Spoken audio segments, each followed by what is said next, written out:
Every new day, we get a chance to set the record straight, a clean slate, the opportunity to choose greatness and to stop making excuses.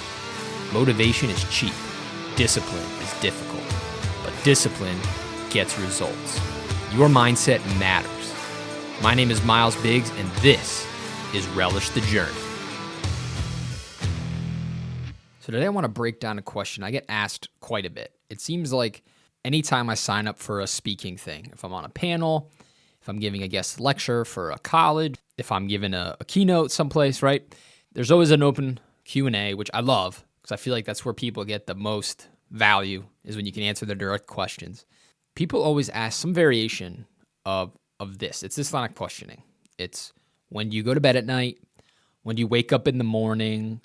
What's your morning routine? What's your evening routine? And I think at the heart of that question, people are wondering, how do I model your behavior so I can do what you do, right?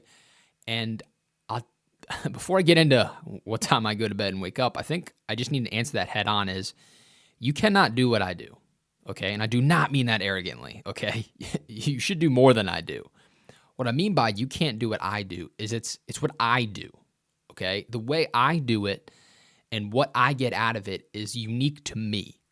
You can hear what I do, just like I hear what other people do, and I ask variations of the same question on the podcast, but I'll never be able to exactly replicate what another person has done or the path they've taken to get where they're getting, because it's their path. Everyone has a completely unique thing. So I'm going to preface this, okay? You can't just copy what you hear in a 5-minute podcast episode and then expect your entire life to be different. It just doesn't work that way.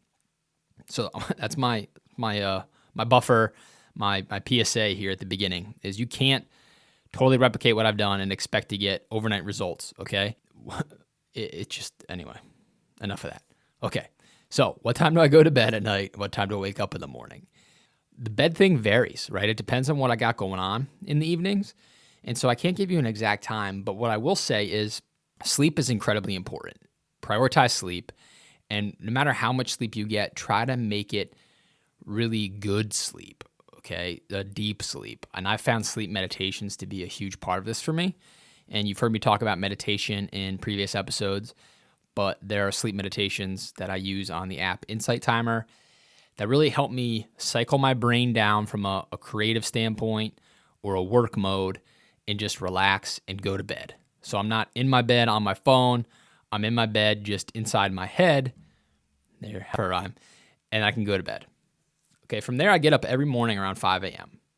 Really not by choice, but because my dog will be firmly pouncing on me with her front paws repeatedly until I get up, or my son is poking me because he's up. And so I'm up. But what I like about being up early is it gives me a chance to really greet the day. Okay, so there's the quick ones.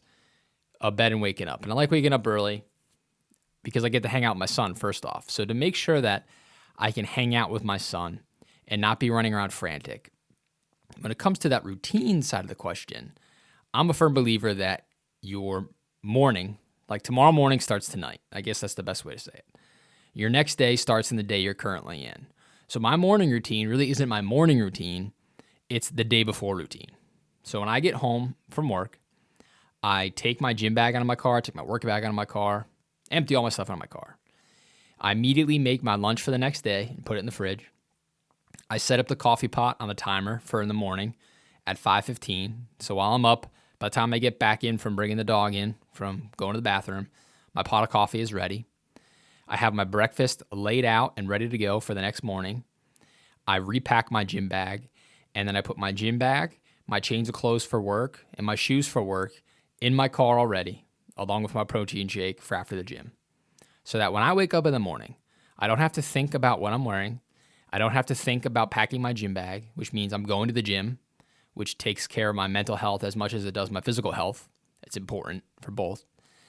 I already have breakfast set out. I just have to sort of make it or microwave it or pour granola into yogurt. It's already ready to go. So then my mornings are not rushed. They're not running around being crazy. It's just mornings, chilling with my son. We watch Santa Claus on Netflix or whatever else he's into. But I can really greet the day with a relaxed mindset so that my whole day isn't frantic. I greet the day relaxed, full of gratefulness, and I set myself up for a good day. When my wife takes my son to school and she goes to work, I go to the gym. I get a 30 to 45 minute workout in, and then I go to work. Come home, and then in the evenings, we'll do our family bed, bath, story, routine, not in that order, obviously. Eat dinner with my wife, hang out with my wife, and then depending on the night, 2 nights a week, I've got coaching sessions for our mastermind groups that I run. And then 1 to 2 nights a week, I'm also recording podcast stuff in the evenings. And I always try to have at least, 1 night off during the week, and I don't really do the side hustle stuff on the weekends. So there you go.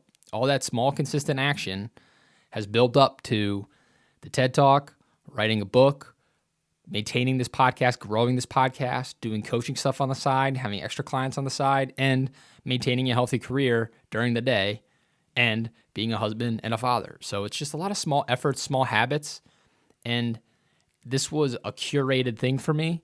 I started with really small things. Not hitting snooze was my first thing. And then I tacked on one little habit and one little habit and one little habit. If you've read the book Atomic Habits, this is what they call habit stacking.